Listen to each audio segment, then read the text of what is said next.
newankubadde Uganda nsi eyeegombesa buli muntu agibeeramu. Bwe tugenda ku mbeera y'obudde, emmere eri chiipu,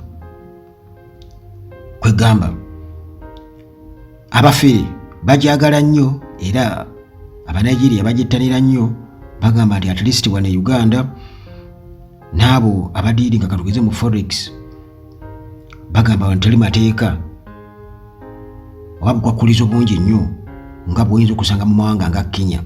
Naye bino bitulekawa nti bwe tuba n'ettaka eddungi tetulikozesa, embeera y'obudde ennungi,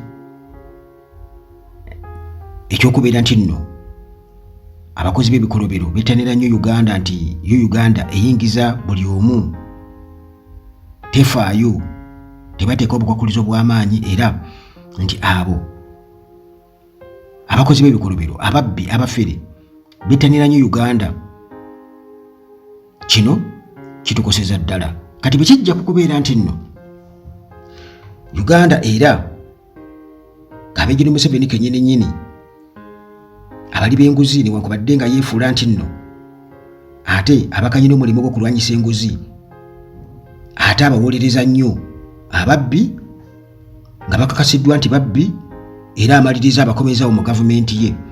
Kati bannayuganda ne babeera nga batuta ekyokulabirako eky'eggwanga erya Kenya,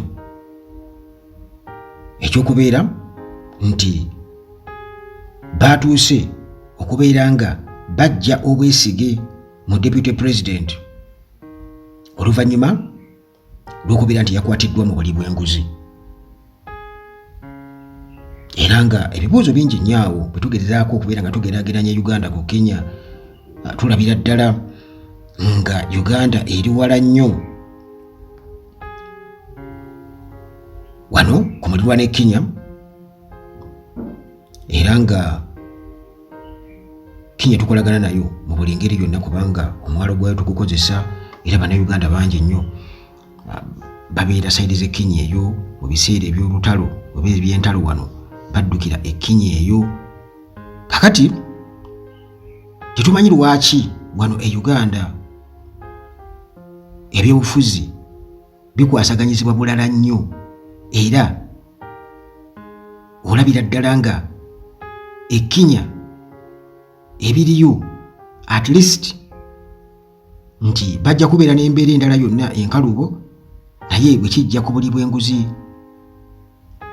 at least newankubadde nga nayo gyeri enguzi naye nga balazeekoko ekintu ekyalibadde kiragibwa nti bannayuganda okubeera nga baddamu amaanyi wano, so si ate General Museveni kuyita nga tugeza anita Amongo ne batuula ne bateesa anita Amongo n'avaayo nga yeewaana nga bw'alina backindi ya General Museveni. Eno nno Kenya muganda wange amawulire aga trendinga mu nsi yonna, deputy president ate olowooza munnange tebamwepiikinze, bamugyemu obwesige era ku nsonga ya buli bwanguzi.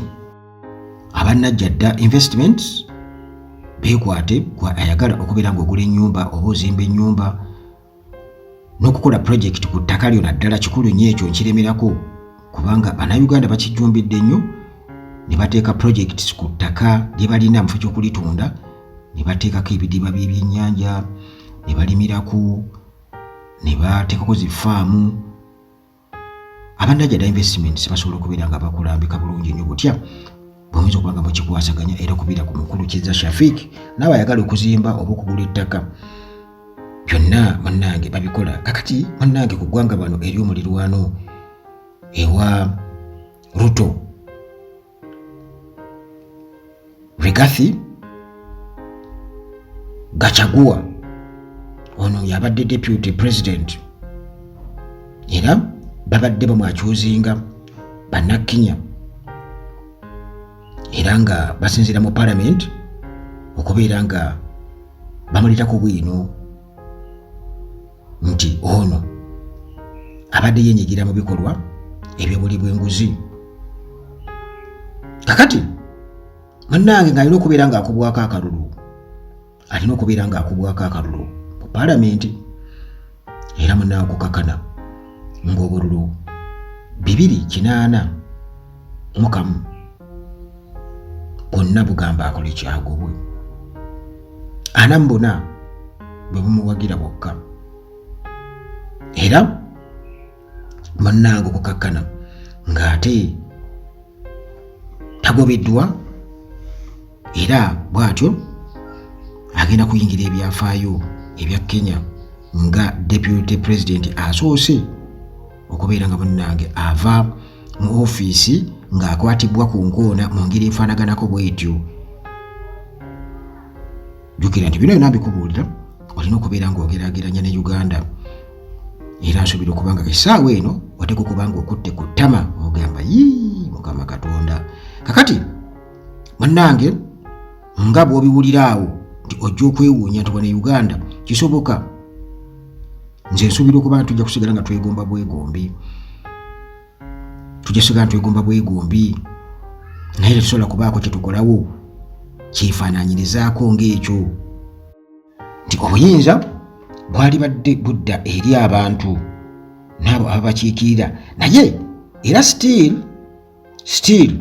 mu mbeera efaanaganako bw'etyo nti awo walina okubeera nga waliwo okwegendereza, kubanga oyinza okwesanga nga ate tebikwatagana corruption oba buli bwanguzi.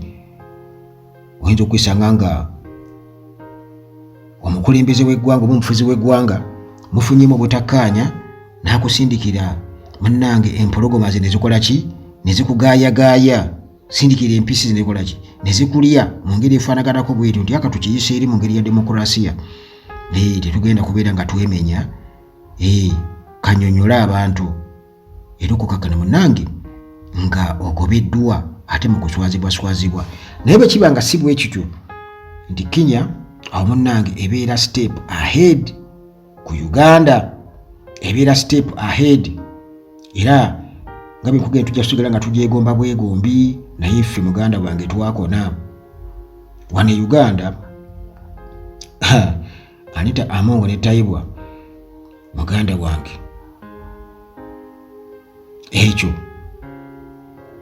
bayinza obutakikkiriza, era singa motion ejja bwetyo okuleka mpozi nga ate era birimu nga bwemulaba Anita Amongo nti abaalina be bagugulana nabo Bannamuganza abo ajja kiteekamu nnyo amaanyi, Bazaaka ajja kiteekamu nnyo amaanyi, naye bwe kituuka kuba mpuuga awo wali obuzibu.